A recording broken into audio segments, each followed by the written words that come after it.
Well, I'm glad it could work out. I'm glad to be here. Yep, glad to be here. And you should know that that floppy disk was an 8-inch floppy. Single-sided, single density. Old school. Held all of them. God, what was the capacity of an 8-inch floppy back in the day? About 256 kilobytes or something. Wasn't much. I remember the 5 1/4, you could do 100K. And that was an improvement on, maybe it was 64K, less. Yeah. 16K is an 8-inch floppy. It wasn't much. They were still using them. They're just now in the last year phasing them out from nuclear commands using them for the launch commanders. They've been using 8-inch floppies in the last year. You have a long string of random digits, you don't need that much. And the system worked.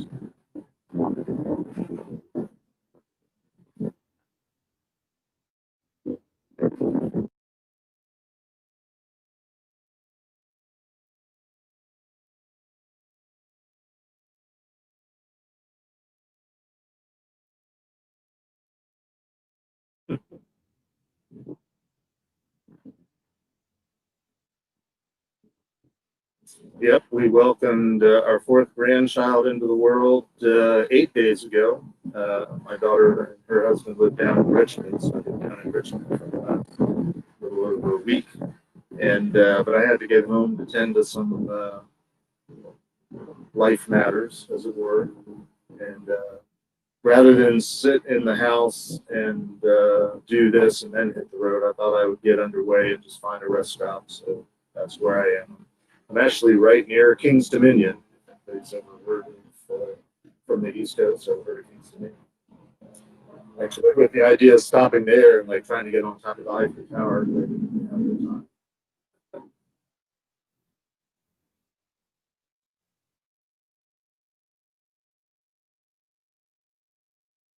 Yes.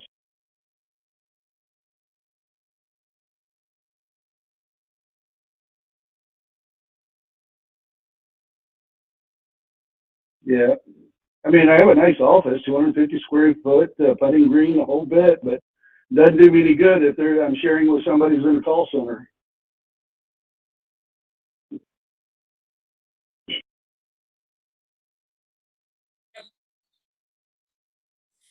Yep.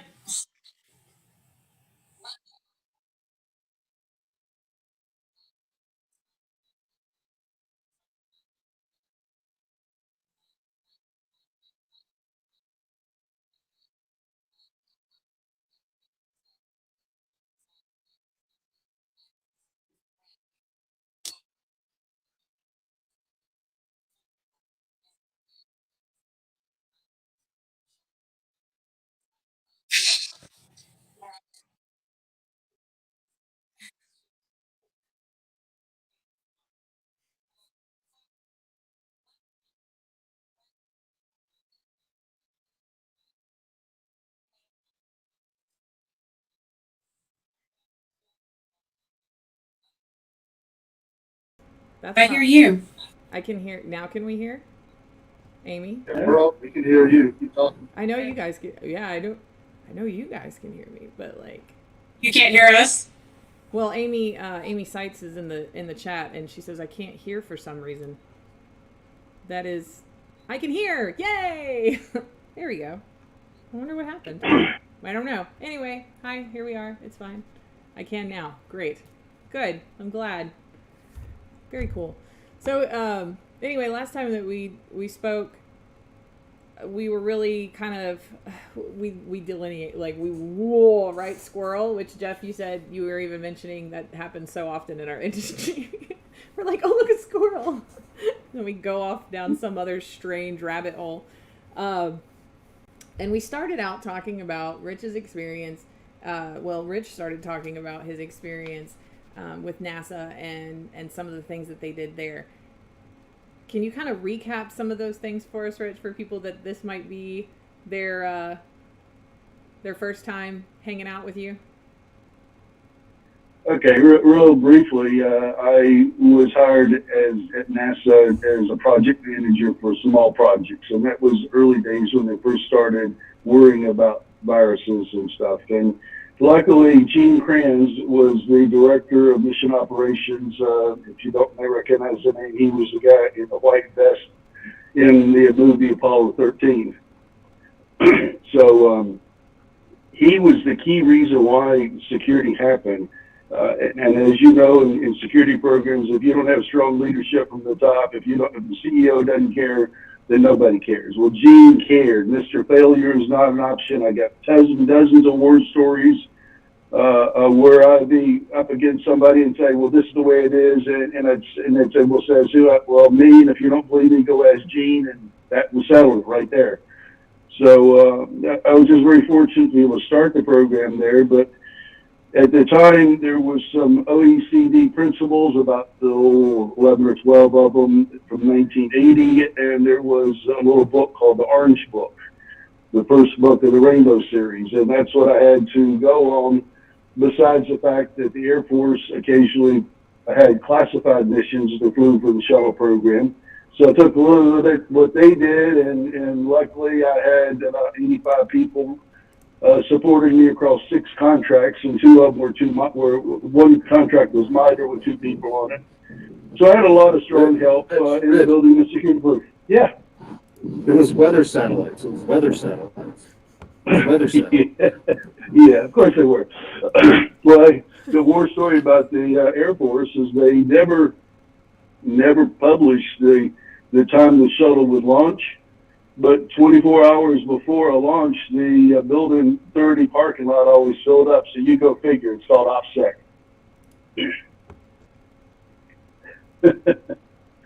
So anyway, those are the good days of just trying to build something that you knew was the right thing, and the purpose was the right thing. And it's the principles and doing the right thing is something that stuck with me throughout my career. So I've been really fortunate to do that, and then weave all these different compliance standards in as you go. And that's where I last week. Well, I was going to drop one in.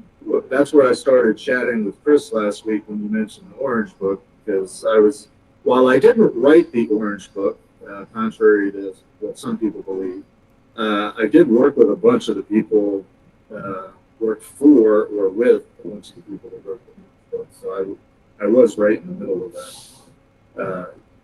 that. What always impressed me most about the Orange Book was it became known as the Rainbow series. I don't know how many books there ended up being in the series, 20 or 30 or 40. But what amazed me was the second book that came out, which was basically, I don't remember the exact name, but it was how to interpret or how to use the Orange Book. It was literally twice as thick as the Orange Book. I thought that was funny. Yep. A guide to how to use the guide. Kind of like a meeting about the meeting. a meeting about the meeting to cover the meeting that we had about the other meeting. That's always super fun. You know, you mentioned Gene, you know, having your back so much, right? And that's even a problem that happens now in different industries and places. And it's the most apparent example for me is I believe it's North Dakota, isn't it, that has their whole like state government is very security, online safety security minded, and they have programs like starting in kindergarten that give all of this like walkthrough. It's really amazing. You guys got to go check it out. But I was sorry I'm not fresher on the topic. I was reading about it like probably 8 or 9 months ago, but I was like, why isn't everybody doing this? Why not? And then it goes back to what you were saying, Rich, about, you know, Gene having your back. You have to have a champion, right? You have to have somebody that's championing you. I know I've been in situations where I haven't been supported from the top, and it makes everything so much harder, and suddenly your quality of life in every part of it goes way downhill really quick. It can be very aggravating whenever, you know, especially whenever they come to you and they're like, we would love to have you come be a part of our team, and go team, right? And then you're like, cool. So here's my level of expertise and how I would think it applies to your goals. And they're like, shoo, get out of here, fly. Don't you have some compliance boxes to check or something? Like, please just get out of the way. Apparently I have a link issue. Anyway, discuss amongst yourselves. Well, I wanted to, if I can, Rich, I wanted to go back to your Vietnam days, and I was interested that you were doing signals intelligence back in Vietnam, and I understand that there's things that you cannot say, and we can sort of talk code amongst ourselves.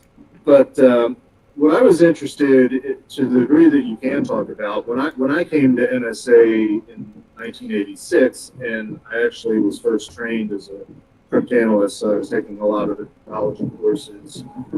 It seemed like then a lot of the things that I was learning were lessons learned from the Vietnam era. You mentioned OPSEC a little bit earlier. OPSEC, transmission security, I learned this public knowledge. Our enemy, the Viet Cong, was anticipating bombing runs because the planes that were flying from Germany and England had to file flight plans, a day ahead of time, talking about OPSEC. Anything you can enlighten us on in terms of, what were some of the wins, and maybe perhaps not so much wins, but lessons learned from that era in terms of signals. Well, there's some, first of all, a war story from some of my peers that were in NAM about the typical, this has to do with support from the top as well. The battalion division commanders would have a meeting, say where we're going to take send a platoon into this area to scout it out, and one of the ASA colonels would be in the back room going, no, you don't want to send a platoon in there. That valley's loaded. And well, how do you know? He says, well, trust me, I know, because they've been monitoring all the radio communications. They knew how many radios, and they knew how many people associated with each radio. So they knew the valley was full of bad guys. So that was one of the stories. And in the early days, when I was in Germany, we had a lot of listening posts that all of them would listen to the same communication. And then they would report back not necessarily what they heard, but where they heard it from. And they would triangulate where that particular radio was.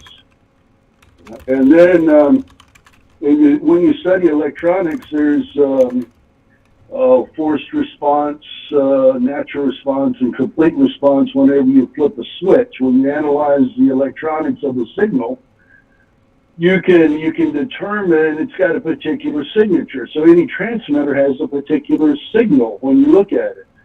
If you pay close attention with the right parallel processor using Fourier analysis, you can determine the signature of a transmitter And if you follow that transmitter, you can see where it was and kind of try to figure out where it's going to go. So this is kind of some of the old school from back in the, I'm sure there's nothing classified in that stuff because, dude, that was what, 40 years ago?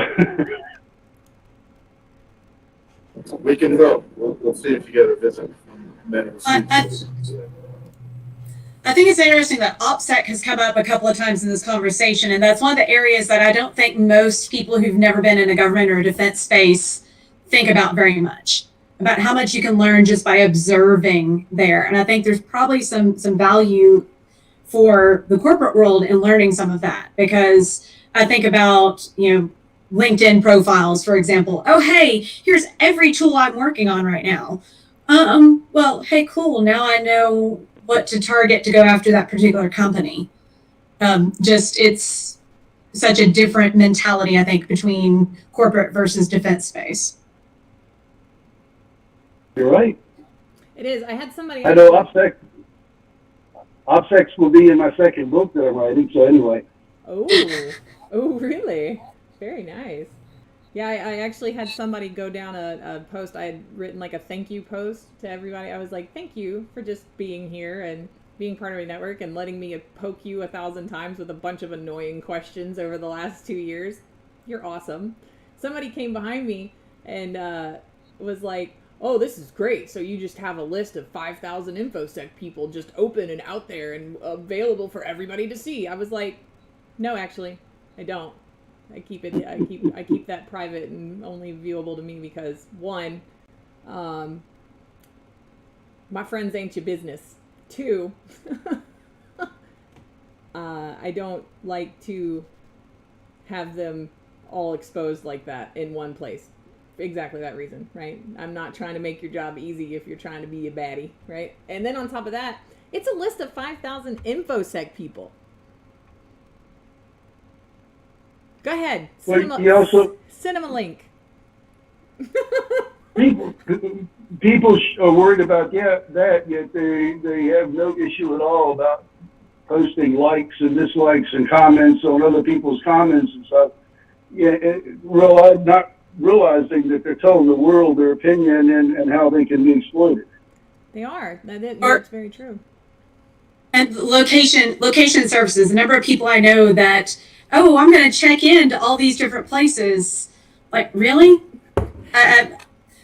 I'm not sure how, as a field, we went from being very cautious about everything, because security really started in that defense space.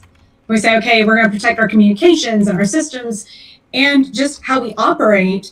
How did that operational piece get dropped as everything went beyond the government and defense space? I haven't figured out how that happened.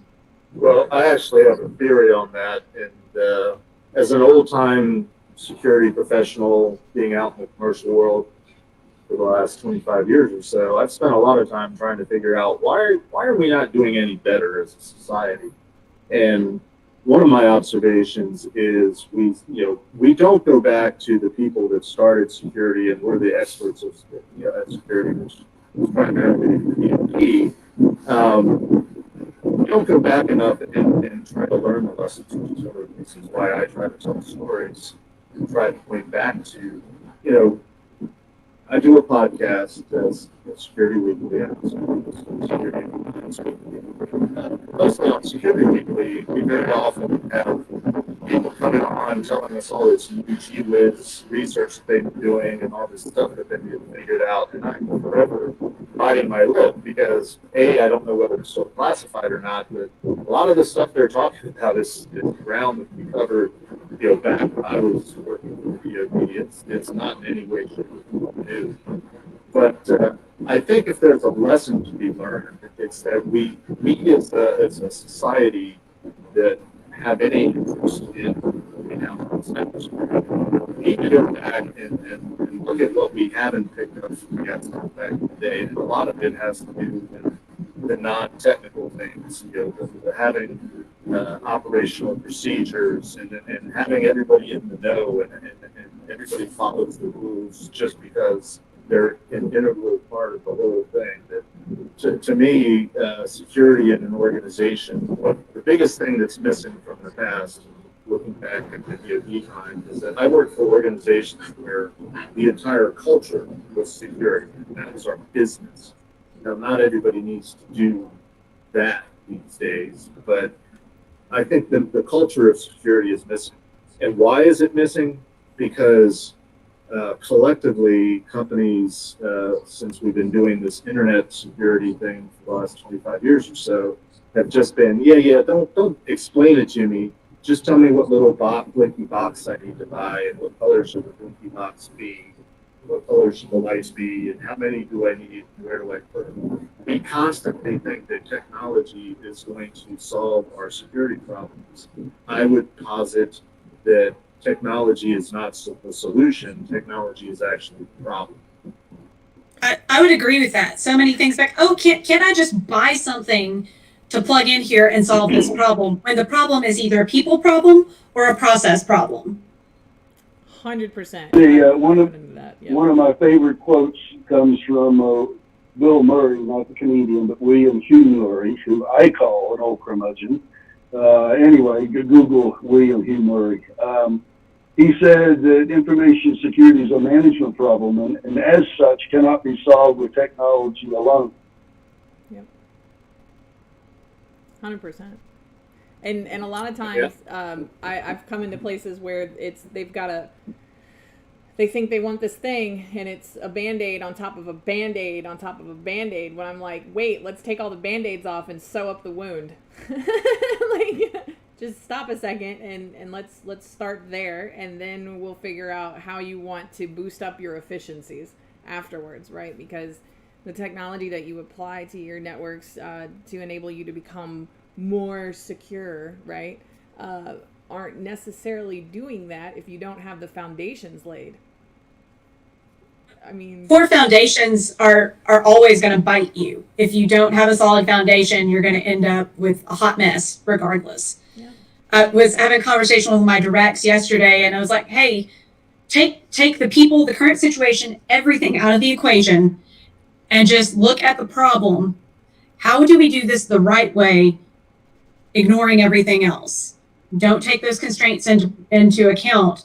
Let's see if we can fix it the right way from the get-go. Because so many times we take the constraints and, oh, well, I only have these 3 people to do this and these 2 people to do this, that we allow ourselves to be fenced into wrong solutions because we don't take the time to step back and start from scratch. Well, you're touching on right there. One thing I wanted to add, you mentioned people, process, and of course technology. Most of us have heard that those are sort of the 3 pillars of security. But you're touching on what I think is the most important 4th problem, which is, I simply call it purpose. But understanding what problem is you're trying to solve before you start throwing a bunch of stuff at it. And I think that's a byproduct of this technology focus and thinking all we have to do is just buy more stuff. Somebody posted on Twitter yesterday, I haven't had a chance to respond to it, but they said, okay, we've got a job where we're at a company, they've got 5,000 servers, and they need configuration management. Where should we start? There's hundreds of comments on it, and I haven't obviously read all of them, but everyone I've read has been taking a technology-first approach to it. And someday when I get to a keyboard and I have time, when I'm done with my road trip, I want to sit down and say, no, you got to first start by understanding what problem. So the company has 5,000 servers, but what kind of company are they? What business are they? What are their business processes? What information, if any, do they have that needs protecting? Or is it more a corporate reputation thing that they want to protect? What exactly are you trying to do? We ask a question all the time on our show when we have people on with new solutions. Well, what problem are you trying to solve? And if you can't answer that question, we don't really have much of a conversation. So it starts with understanding the problem, which I would just, because we live in single words and we want to have everything boiled down to 5 steps. Start with purpose. What are you trying to do? And I learned that early on. I've been a QSA in the PCI world for many years. I would literally go in and sit down with security groups and IT groups and companies, and we were there because we're all about payment card security. And I would ask them, okay, what are we trying to accomplish here? What are we trying to protect? And I would have people just stare at me, like, you're not asking the question we've been programmed to answer. I'm like, well, and I'd have to drag it out of them. We're trying to protect sensitive data in this context that happens to be payment card data. But people don't know that. Again, there's no culture of security. They just know, well, we want to check boxes, we got to have the right technology in place, and we need to answer the questions that we've been coached to answer. Don't make us think. Just tell us what to do. Yeah. And I think some of our regulatory requirements push some people with the, not in an ill intent, but push them to say, oh, well, I have to meet these compliance check boxes. And as long as I meet those, then I'm good. And I don't really care about the rest. And it's like the catch-22 of regulations that, well, you have to do these things. Some people are going to do that and only that and meet the law of the letter of the law as opposed to the intent of the law. I've seen that in a couple of places I've worked. Yeah, that's exactly, yes. Right. And that's something that Rich was telling us about last time, working with NASA and connect. And what was it? You guys were doing something to secure the network, and the two spaces were connected by a fiber cable. Wait, I'm going to let you do this. And like a vacuum sealed tube. I don't know. There was a lot of stuff right there. Oh. Yeah, we had two geographically separated computers, and one of my standards said that connection should be encrypted, which made perfect sense, except that those two computers are geographically separated but connected with fiber, and the fiber was in a tube that was gas filled or pressurized. The alarms would go off if anybody's trying to get to the fiber to do a microbid. So the only thing the encryption would have provided was just a little bit of error checking, maybe on the transmission. So that was it. But I totally agree with what you're saying, Jeff. It's one of my hot buttons. Having, like I said, with the background of starting with principles and after building it from scratch and not having the standards, I find it so annoying. People come in and go, well, we have to meet this compliance. And I've gone toe to toe with many an auditor will come in and say, well, this is what it says. And I said, yeah, I know what it says, but the intent of that standard is to do this. And instead of buying your expensive solution, I'm going to do these other simple things, and we're going to meet your compliance standard that way. Sometimes it's the willingness to stand up to whoever your regulating authority, your auditors or examiners or whatever, and say, yeah, I know it says this, and what I'm doing meets that, just in a different way. And not everybody has that creativity and the courage to make that assertion, because they could say, no, I think you're wrong, and give you a finding. Right. Or they just lack the, it goes back to the confidence and you have so many people that struggle with just imposter syndrome, and when they're faced with an auditor with some check boxes, you know what I mean, they get it can be intimidating, right? But you always Well, having done PCI for so many years, I'm very often mistaken for an auditor. Where PCI has the potential, I'll say, to be different is that they don't stress this much anymore, but they used to stress for very many years that it's an assessment, not an audit, where the QSA, the Qualified Security Assessor, which is where I was and is now, is supposed to be able to make that value judgment and be able to look at the spirit of the requirement and look at what you're doing and say, yeah, you're meeting the requirement. PCI has a way to do that, but too often, it turns out I was an unusual QSA, A, because I had an NSA background, and B, because I had 20 plus years of experience before I became a QSA. So I actually had the ability to look beyond and understand what the requirements were really asking, rather than simply, well, it says to do this, you've got this. We had a discussion on Security and Compliance Weekly 2 days ago, episode 40, where we simply asked the question, a lot of people talk about the problems with organizations being lacking maturity. So I said, okay, we hear all the time about how to measure your security program, but how do you, if you're an immature security organization, how do you actually measure yourself? So we had a pretty good conversation, and the conclusion that we drew was you kind of have to do everything. There is no way to just sort of discount one section or another, thinking in terms of people, process, technology, purpose. You kind of have to do it all at the same time and do it all comprehensively. Nobody, very few organizations take that approach. Usually if they do, it's because they're a financial institution and they've been regulated much longer than any other organization. But in the PCI world, in the retail merchant space, most of those companies don't have that long history. In fact, most of my customers that were doing it right, or closer to right, they were doing it because they'd suffered a major breach and they had already had bad big habits that they got religion and were starting to do things more appropriate. Nothing teaches better than real life experience. Yeah. It's All right, Rachel, gents, I'm going to need to drop off. I've got a call I need to go jump on, but this has been a pleasure. Thanks for the invite, Rachel. Yeah, thanks for hanging out with us for a few minutes. We're going to continue on. I'll catch up. Good to meet you, Laura. Yeah, good Nice to meet y'all. Bye. Bye-bye. Oh, look, now my thing is in the middle of the, oh, aw. All right, you guys be awesome and talk real quick. I'm going to move something. Well, this last conversation reminded me of discussions I've had before about which came first or what's more important, privacy or security. Well, having come from the classified world,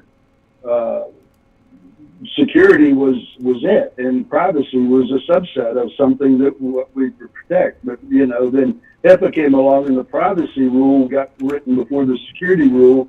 So people think that security is just a means of ensuring privacy. Hey, that's a great conversation, chicken and egg conversation. It is, but the curmudgeon cynic in me thinks that a lot of the privacy talk that happens these days is really comes from the sales and marketing departments of vendors, because they have to have a new story to tell to be able to sell their wares. But what's interesting from a privacy perspective to me, and again, it goes back to how technology is creating the problem perhaps faster than it's solving any problems, is, when you and I were starting out, Rich, privacy information was name, address, phone number, maybe your bank account number, and maybe your credit card information. Nowadays, it's so much more because of technology. It's our behaviors surfing the web. It's how long we visit sites. It's how we get to the sites. Where did we come from? All this information that's vital to social media and programs trying to drive traffic to commercial websites and vendor websites and so on and so forth. And I always chuckle because I meet a lot of people that are very paranoid about privacy and they're very paranoid about the government. And I'm like, why are you worried about the government? Why aren't you worried about the Facebooks and the Amazons and the Googles of the world and Twitter that are collecting so much information on you that you seem to be okay with it because you get a coupon or you get to do what you're doing seamlessly and more quickly.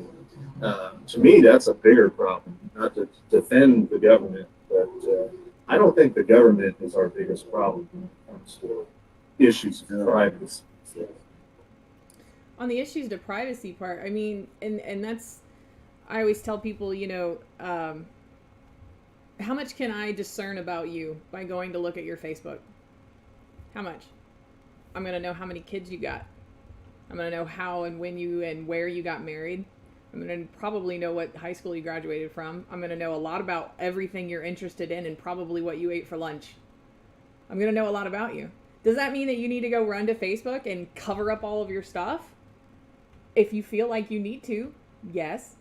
But mostly it's just be aware that you are making yourself vulnerable to certain kinds of attacks and that you could be targeted eventually. Like, just understand that, all right? Like, how many people, I haven't seen it much lately, but how many people a few years ago did you get messages from your Facebook friends or wherever they are that are like, somebody's hacked my account and created a new profile. Don't friend them. That's not me, right?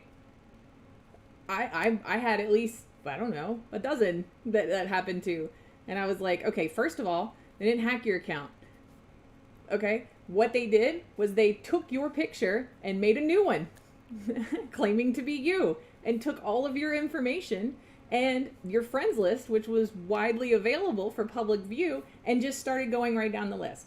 That actually happened to a friend of mine's daughter, who is underage, and this person looked creepy in the photo, okay?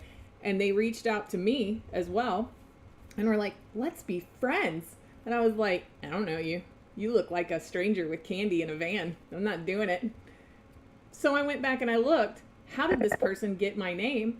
And lo and behold, it was my friend's daughter, was the only friend we had in common. So I immediately messaged her.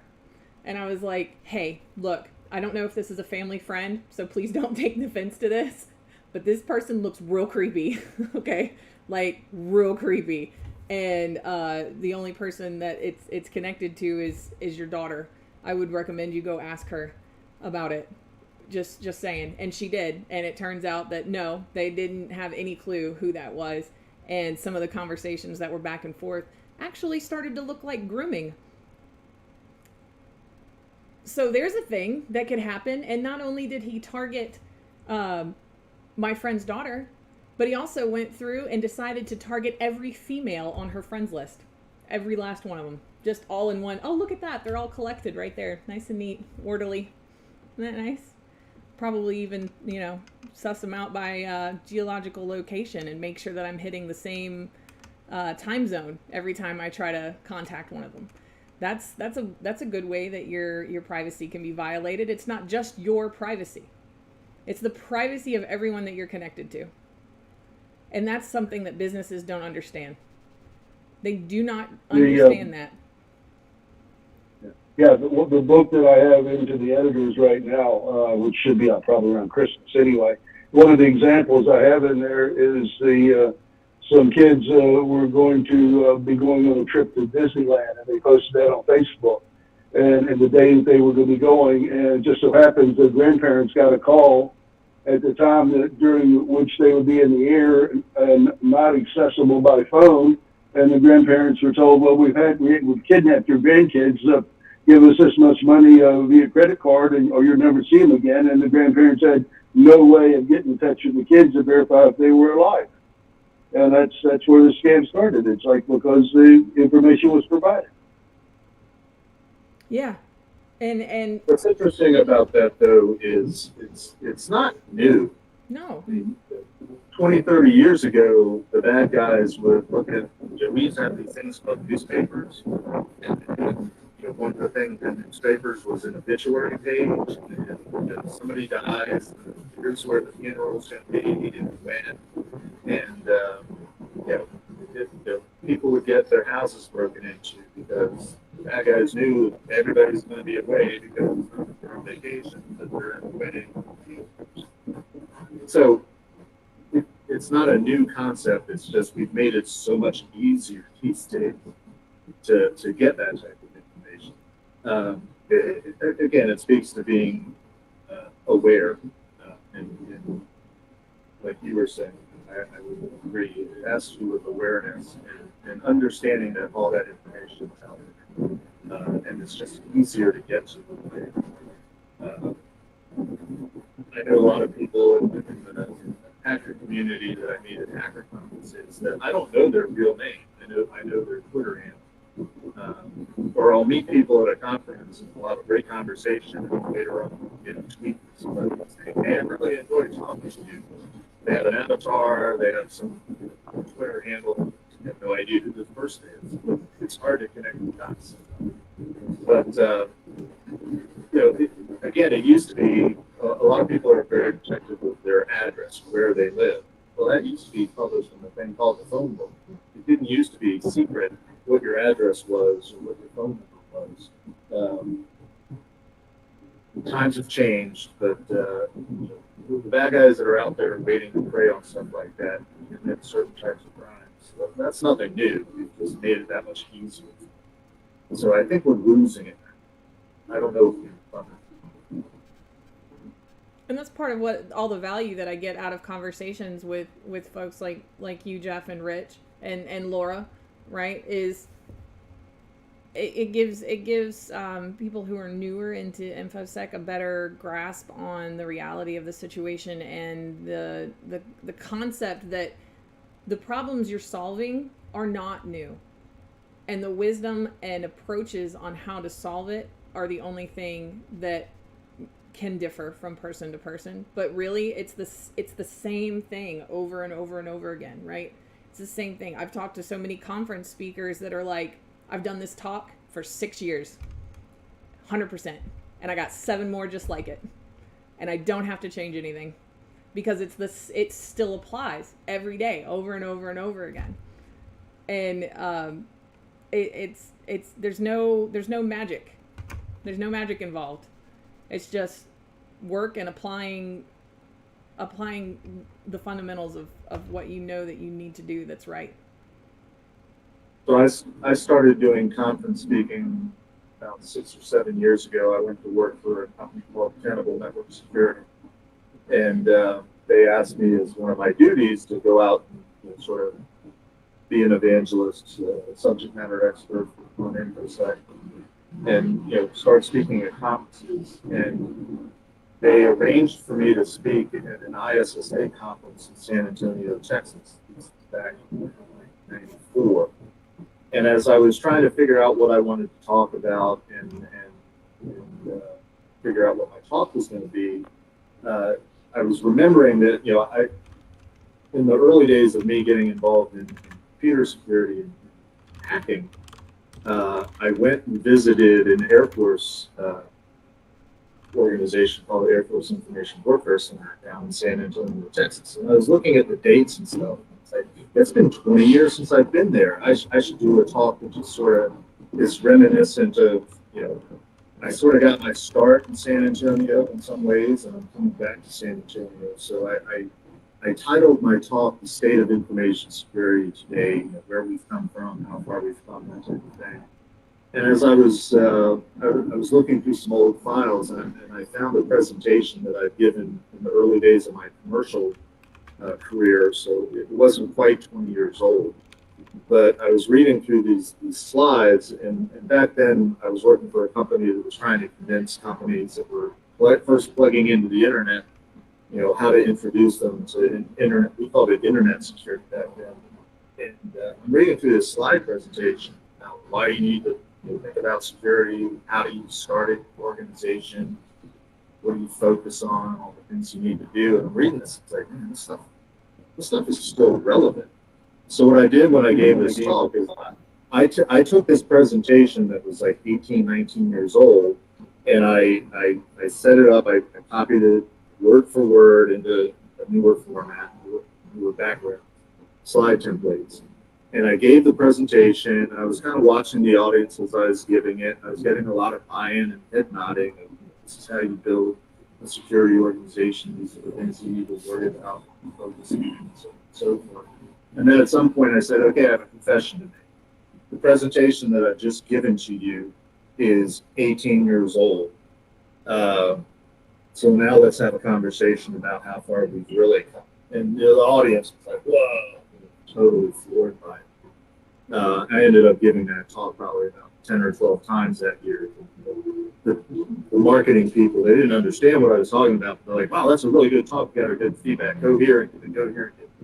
I could give that talk today and it would still be relevant because, as we were saying earlier, the fundamentals, the process that goes into building a security program, those have not changed. What's changed is the technology and perhaps how easy it is to exploit a lot of things.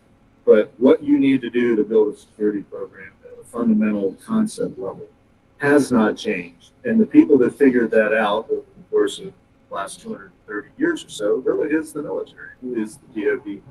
So us old timers, and thank you, Rich, for writing books. I'm too lazy to ever write a book, although people have asked me to. Maybe I wasn't.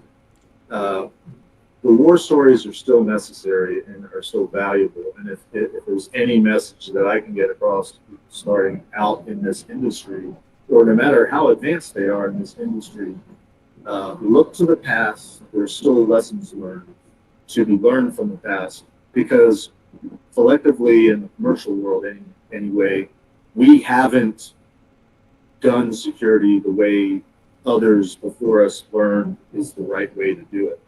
And ironically now, the DoD now turns to commercial industry for guidance and expertise in trying to learn how it's done in the commercial world, which blows my mind that we've come so far full circle and come off the rails. And I know there's exceptions out there. There's still organizations that are doing it well and doing it right. But how ironic that the people that are the source of the knowledge are now seeking it from the ones that supposedly learned it in a different way.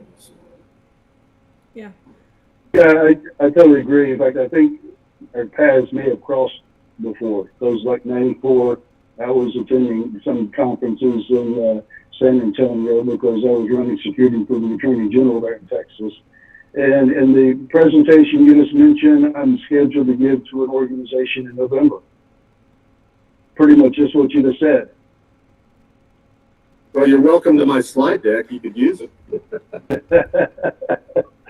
Well, actually, I've already got most of the presentation together. So I gave a presentation about 6 years ago, which was the history of computing and security.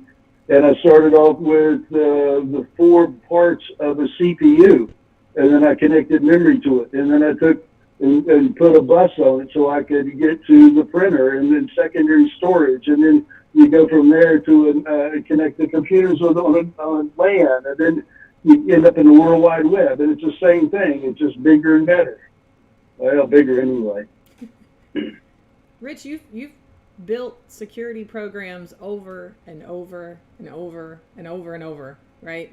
Throughout our conversations, it seems like every place you went, that was what you were doing. You were building the programs. That's what I do. How many times did you feel like you had to take a different approach? Oh, every place is different. Right. I mean, it's so funny because the last job I had, they said, well, you don't have any experience in this industry. I know, no problem, but I have experience in security. Security is security. You look at it, like Jeff was saying, what is the data? Where is the data? You go back to that and you can solve any, whether it's medical, financial, commercial, whatever. That's the whole principle. What is the data? What are you trying to protect? Where is it? And what are the vulnerabilities? It's all the same principle. Right. It's the same basic principles from one to the other, and that's something that's, I believe, transverse the stretch of time as well. Right. Like that never really changes. No, what changes, what I've always enjoyed in my years as being a consultant, going into new companies, not because what they need to do is any different, but I've always had fun just going in and trying to learn, what is the corporate culture? Obviously, what is the business? What is the sensitive data? How concerned are they in terms of public perception?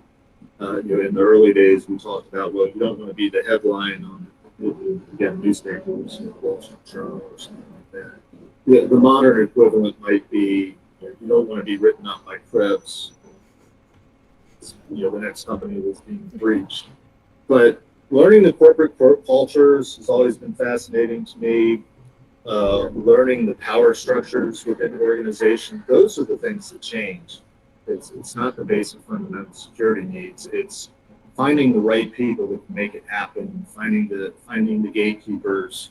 Very common. You want to have buy-in from the top, but the CEO or the board or whatever. But to get there and to get the message across, very often you have to get through what we used to call a secretary, executive assistant, or whatever.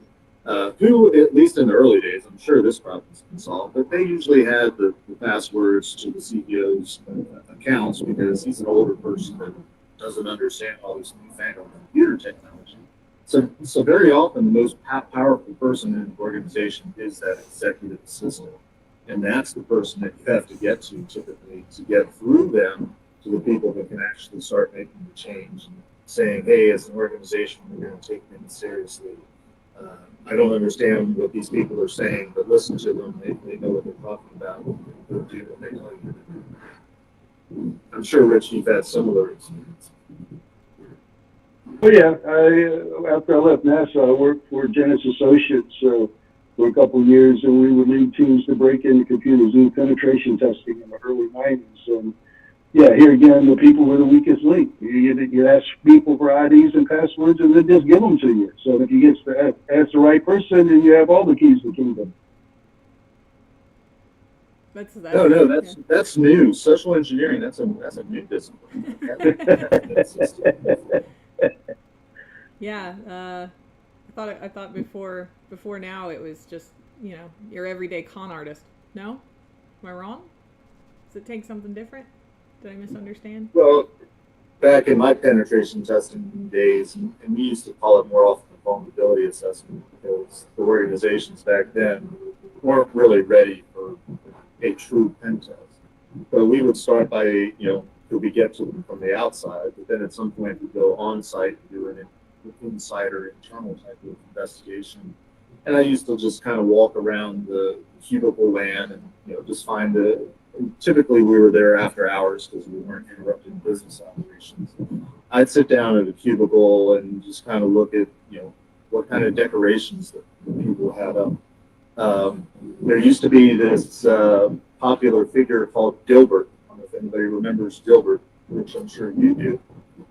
I used to get a very good handle on how a company's culture worked just by reading the Dilbert cartoons that people chose to cut out of the newspaper. Which ones they related to the most, huh? Which ones they related to was a really good clue of what type of organization was. But beyond that, I used to have tremendous success guessing passwords in 1 or 2 or 3 tries to try to break in at some with some user account just by this person is a sports fan. They love a sports team. They're fans. They just won the Super Bowl this year. So start typing in some variations of the names of their favorite sports team, or they have pictures of animals. They're a dog lover, particular breed. Lo and behold, their password. They love Cocker Spaniels. Guess what? Cocker Spaniel was their password, and you got them. I had more success with that than I had failures with doing that. And again, password guessing wasn't typically limited back in those early days, but it usually didn't take more than 2 or 3 tries to be successful. And what's always been the bane of password management is that you don't need, when you're trying to break in, to crack everybody's password or guess everybody's password. You just need one. You just need that foot in the door, toehold. That's true. And that technique has not changed. The way we go about doing that, we have names for it now, like password spray. But, I talk to people that do penetration testing now for a living and ask them about stuff like that. They're like, oh yeah, we always get somebody's password. It never fails to get someone. So again, I don't know if we're winning as much as we're losing. I attended a conference, and I believe it was Boston Scientific. As part of their awareness program, they had an escape room set up. And all the information you needed was right there in front of you. You look at the person and their background and stuff, and you figure out their password from information right there in front of you. It's kind of a cool escape room exercise. That is a very cool escape room exercise. I would not be able to get out. Not even gonna lie. I'd have to call a friend, at least maybe 2. So back to, just to kind of recap here and wrap up a little bit. We need to learn from where we've started, right? And that's why I think Rich, your voice is so valuable, as well as Jeff. But also be able to collaborate with those that are coming in with fresh and new ideas, but it's still going to be based on this on the same foundations. One big problem though that I think really stuck out to me is just having that internal champion within your organization that is going to help you just be supportive of what it is that you're trying to accomplish, right? Rich, for you at NASA, it was Gene. Jeff, I'm sure you've had a champion a time or two. So are there any, was that something that they identified themselves as security minded and supportive of the ideas, or was that something that you had to discern through different conversations, or have you even had to kind of create a security minded person within the C-suite or board of directors or whatever, right, that was going to help you make everyone else understand the importance of what it was you were trying to accomplish? All the above. I was very fortunate with Gene. He had a clear vision. No one's died on my watch. It's not going to happen here. That was Gene. I've had other CEOs that were lackluster. I've had to try to educate them on why they should care. I've had some that would bring me in, well, yes, we really care, but when it came down to the nuts and bolts of what's really important, they would start waffling.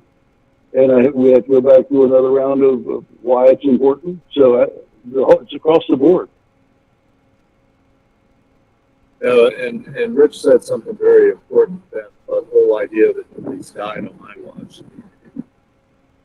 Back in my early days, and largely at companies that were just getting into security because they were plugging into the internet and trying to discover how to use it. The most secure organizations that we have in there was some guy, probably very much like Rich, who was did training courses. There wasn't just Jeff, it's a little hard. I think we're missing a lot of what you're saying because the wind is happening, and I don't want to miss what you're saying because I know it's important. No, that's not. Oh, there we go. The most secure organizations that I would visit back in my vulnerability assessment pen testing days were ones where there was a guy, much like Rich, who just kind of learned on the job, and his attitude was, it's not going to happen on my watch. Nobody's going to get my guidance. Nobody's going to get to my systems. And there wasn't regulatory standards, there weren't certifications, there wasn't training. They just learned however they could, friends and peers and studying, to harden their systems as best as they could. And more importantly, they knew what was normal activity in terms of network traffic, in terms of who's logging on and when, how long do they do what they do. And the most insecure organizations are the ones where somebody had read an article or seen a news report and said, oh, we need to go out and get one of these, a firewall, and put it in. We got the best, biggest, best of that is firewall. Or we've got a fill in the blank for a blinky box. So we're good. And invariably, because they put all their eggs in one basket, I think the wind died down. Yeah. They were insecure and they fell very quickly in multiple ways. But the ones that were hardest to get to were the ones where there was a guy that took it upon themselves, not on my watch. And maybe that's the attitude we need to teach the more organizations is not on your watch. Yeah, that it should be a priority and why that is.